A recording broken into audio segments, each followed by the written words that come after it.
చేసుకోనంటేనేమో నువ్వు కొడతావు, చేసుకుంటా అంటేమో ఆయన కొడతాడు. నీ ఇద్దరు పొత్తులో నేను చేస్తున్నా. Watch our film Raju vs. Rambai with extended cut, streaming now only on ETV Win.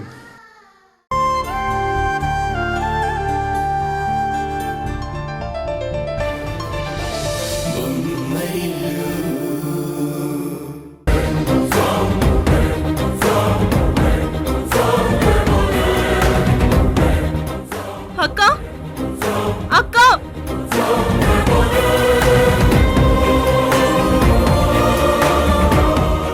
ఇదేంటి సడన్ గా వచ్చింది? కొంపతీసి తరుణ్ సస్పెండ్ అయ్యాడని తెలుసుంటుందా? డాడీ రికమెండేషన్ కోసం వచ్చుంటుందా?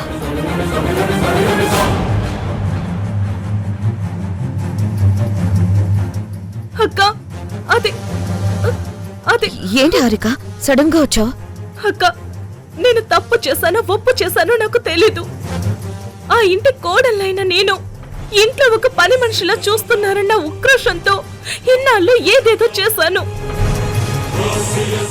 ఉషా మీద కోపం, అత్తయ్య మీద కోపం, మా తరుణ్ మీద కోపం, అవన్నీ కలిసి నీ మీద ప్రేమగా మారిపోయి నీకు దగ్గరైపోయాను. ఎప్పటికప్పుడు నా కష్ట సుఖాలు నీకు చెప్పుకుంటున్నాను. నువ్వు అడిగిన విషయాలు నీకు చెప్తున్నాను. మనిద్దరం ఇలా సొంత అక్క చెల్లులాగా ఉన్నా కూడా మీ నాన్నగారికి తరుణ్కి ఏవో గొడవలు వచ్చాయి. ఇప్పుడు తరుణ్ మీ నాన్నగారితో గొడవ పడ్డాడంట. దాంతో తరుణ్ని సస్పెండ్ చేశారు. అవునా? తరుణ్ని సస్పెండ్ చేశారా? నాకు తెలీదు. ప్రస్తుతానికైతే సస్పెండే చేశారు. తర్వాత అసలు ఉద్యోగం నుంచి తీసేస్తారేమోనని భయంగా ఉంది. చచ్చా, అలా ఎందుకు చేస్తారు? అలాంటిదేం జరగదు. ఏమో అక్క, నాకు చాలా భయంగా ఉంది. తరుణ్ సస్పెండ్ అయిన విషయం ఇంట్లో తెలియడంతో మామయ్య గారు కూడా చాలా అప్సెట్ అయ్యారు.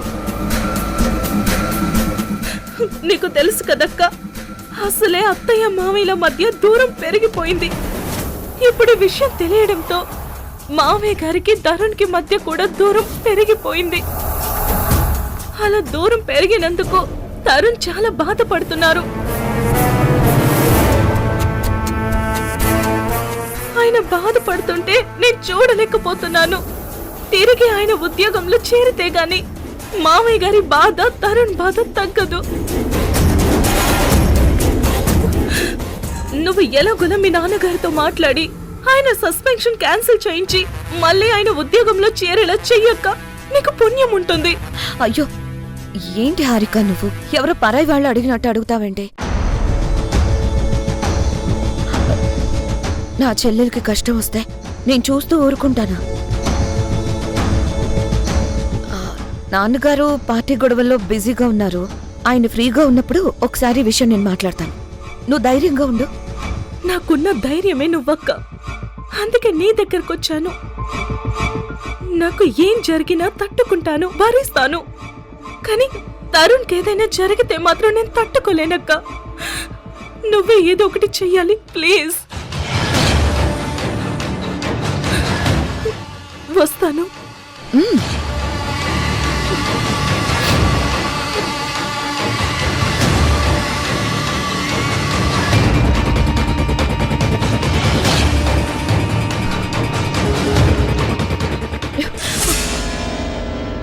ఏంటి చూసినావమ్మా, పెళ్ళమంటే అలా ఉండాల.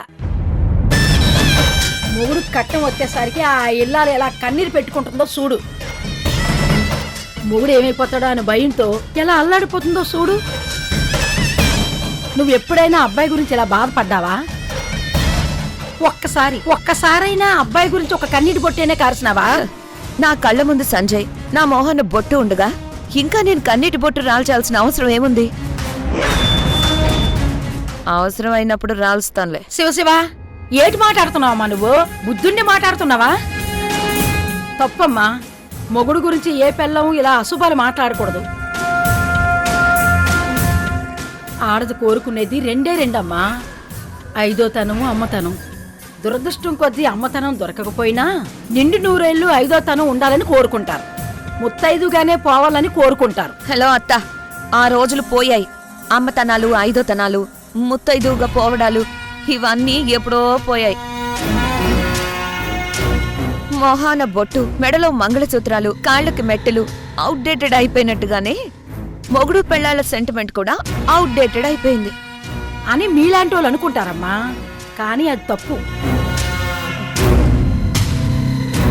Wife and husband should not become outdated. They should always be like updated version to each other.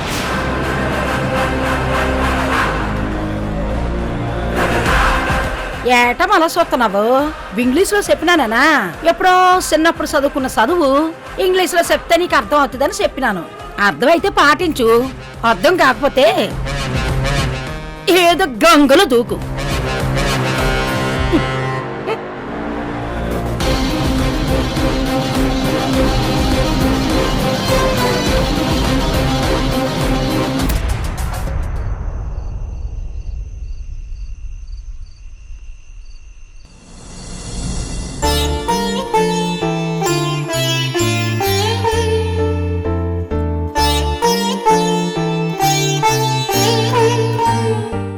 స్వామి, ఎంతో నిజాయితీ పరుడైన నా భర్తని వ్యక్తిగత కక్షల కారణంగా ఏ తప్పు చెయ్యకుండానే ఉద్యోగంలోంచి సస్పెండ్ చేశారు. ఆయన నిర్దోషి అని నిరూపించుకొని మళ్ళీ ఉద్యోగంలో చేరేలా ఆశీర్వదించు స్వామి.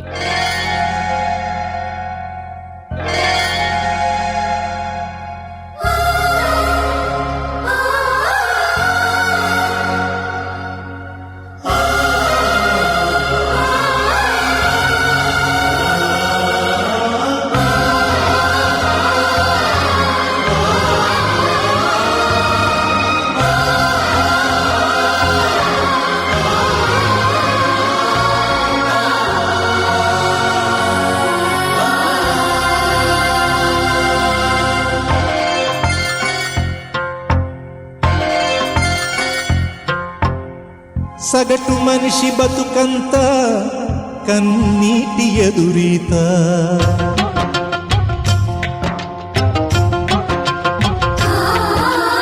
ఏ తీరం చూపని పయనం, ఎంత దూరమో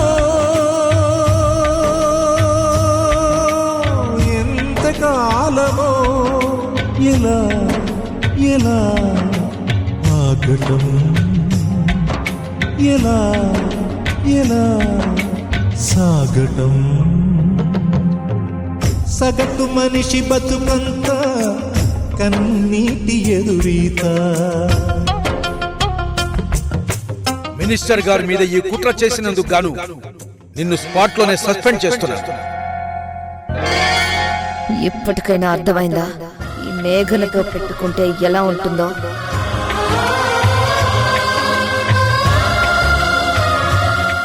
మందులు వేసుకోకపోతే ఏమవుతుంది? మహా అయితే చస్తాను, అంతే కదా?